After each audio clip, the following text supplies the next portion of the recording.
Introducing Nose to Tail, a podcast where we explore the world of aviation lifecycle solutions, insights, and more. Presented by Jet Midwest. Hey everybody, it's Patrick Kraus with Jet Midwest. We're here at the Nose to Tail podcast. Jeannie, how you doing? Very good. Thank you very much for having me. Yeah, thanks for joining me. This is a great timing this year to have you join us. It is. I'd like to start off usually with just sort of some background, kind of how you got into the industry, and kind of the short story of how your career has kind of overlapped and evolved and gotten you to where you are today. Okay. Well, this is the year I'm going to retire, obviously, after 34 years. And I started because I got divorced, needed a job, and there was an aviation company close to my house, so I could walk there if the car broke down. There you go. Now, was that HRD? No. And I will not mention that company. It's an unnamed one that we won't find on your LinkedIn page, right. Jeannie Sweeney. No, LinkedIn. you will not. Okay. You will not. Just checking. And they closed after a few years, and somebody from HRD reached out to me and asked me if I wanted to work for them. And I said, I'm not moving to California from New York. And they said, you don't have to. And I have been there for almost 30 years. Nice. So what was your initial role when you started to work for the company? I was inside sales. Okay. And now I've been outside sales for the past 25 years, 26 years. Did your passion for the travel and those things drive you that direction? Well, that and having 4 kids that I had to put through college, yeah, absolutely. Understandable. I'm making mine pay for their own. So good man. You're very blessed. They had to pay for grad school. Mom wasn't paying for that. Fair enough. No. Now, for young people who want to get into the industry and come through, you've been around for a couple of years. Yeah. What is that path? What are the options really for those folks as they want to kind of join the industry? Well, I think it's an industry that really doesn't reach out to young people, on a basis of them coming out of college, unless you're an engineer or something of that nature. I mean, I was an English major. I had no idea about anything about an airplane. I went on one to go to my honeymoon. And I went here. So, it's a personality thing to do sales. Obviously, you know that. Sure. You want to have people who can speak to anybody, irregardless of what you're selling. Yeah. And you've just got to be at home and be comfortable with it.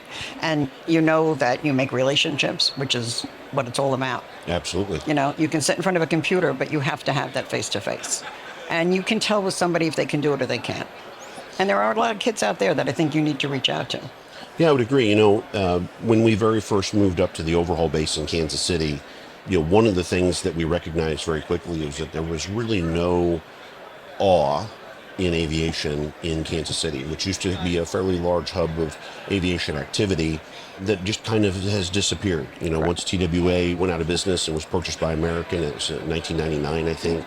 From that point on, aviation companies were leaving Kansas City because the reason that they were there was gone, and there really wasn't a lot of wow. And I know we've worked a little bit locally to try and bolster aviation, but it's very hard. And I think as well, people don't have an appreciation for what it takes, right?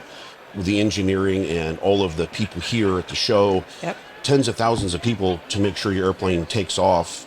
If you're flying on maybe a Southwest Airlines flight from Kansas City to Chicago, they take that flight, 8 times a day, maybe 10, with the same airplane back and forth, and it doesn't break down. It runs, and maybe not flawless, but you don't see the flaws in the background. What you see is you walk down a tunnel, and then you walk into the airplane, it's got a bunch of seats, and it's not much different than sitting in the back of an Uber sometimes. Right, but like you said, there's no wow factor to push to somebody. They get on a plane, they take a plane, they get off. They don't look at the amount of people that take to make that happen.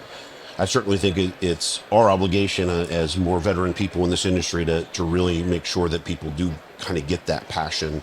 And appreciate what it takes. Yeah, and I've been pretty lucky, owning our own company.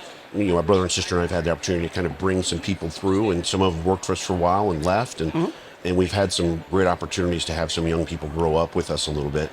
That's been a good journey. I'm excited to see the next 10 years with those guys. Absolutely. So we talked a little bit earlier, and I always love stories. Aviation, the best stories. Some of them we can't tell, right? And so there's always some great stories. So I was curious, maybe some pivotal stories that you could tell us that maybe happened in your career that would be appropriate for our podcast here. Well, the first job that I had, which I said was the company remain unknown, it was great. Everybody was very nice. It was a family-owned business, and went to work one day and went out to lunch, came back from lunch, and we did everything for everybody. We did Air Force One, we did everything. And we had just gotten that week a picture of Air Force One signed by the president. Thank you so much. It was hanging in the lobby. Next thing I see, guys in jackets with little abbreviations all over them. And I was married to the NYPD for 20 years. I'm like, that's not good. So they came in and FBI, this, and that. I'm like, and we need the owners, blah, blah, blah. He said, well, one's with his wife having a baby. The other one's downstairs. So he's like, well, take us down there, which I did. And then my children were coming home from school at the time. So I go to pick up my phone and FBI goes, hang that phone up. I said, really? Do you gotta go? Okay, you know, call your kids by all means, which I did. And it was very sad. It came down to nothing, but they closed a business that had employed many people who were immigrants, who for the first time bought their homes, put their children through college, and they destroyed it. And it came down to nothing. That's sad. And that was very sad. It was very sad for those people. Again, being a business owner, I know how hard it is to build something, and boy, to have it swiped away would be pretty rough. That was terrible.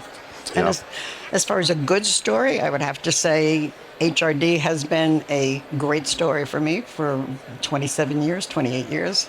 And I was chairman of the airline carriers in 2016. They gave me the leeway to do that, to bring HRD to the forefront there. So that's been a very, very wonderful experience and made many, many friends over the years.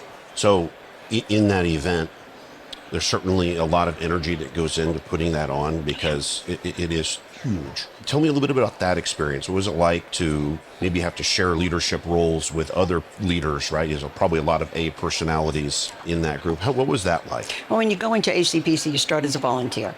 And that's good because you get a lot of exposure. You're giving your company's name a lot of exposure. And everybody jumps on that to be that volunteer. After 2 years, you can apply to be head of a committee.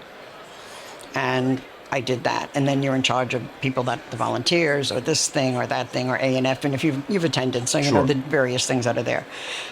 And, you have 3 meetings during the year. So again, your company is allowing you that time to go to those meetings, which usually go over a weekend. And then when you do the actual show, when you're the chairman, you have to do a movie about your company the year before.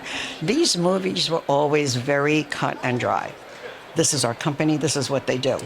Not when it got to me. They put me in a plane on fire, and my coworker winded telling everybody that I had died in the fire, and he was floating around with an empty bourbon bottle holding a soccer ball in a float in a raft. So, yeah, that was fun. So we kind of changed the dynamic, and now can you top this? So Jay Bant, my coworker, is chairman this year.